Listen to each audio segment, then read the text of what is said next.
You know, there's not another group of plants that are as coveted and prized as orchids. One of the things that we love here at Longwood is stories. We love to tell the stories of things, and every orchid has a story. Around the time that the DuPonts were sort of building Longwood, there was a change in the orchid world, and orchids were becoming more available and more popular. Cut flower corsage Cattleya were the primary orchids, so the collection was primarily white and purple Cattleya.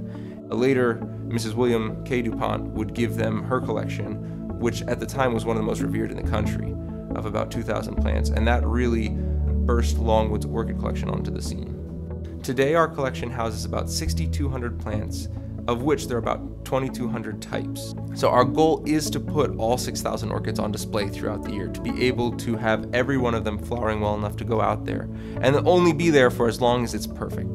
And so you can come every day of the year, and there will be a new orchid there. We had all of these orchids in the collection, and we actually had more orchids than we could even display.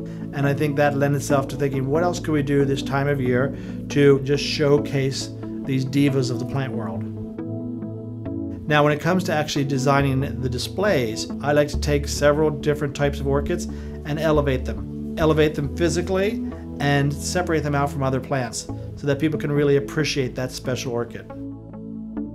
I think just the bright, cheering nature of orchids, along with their cachet, all of that folds in to make orchids really stand out as a flower this time of year.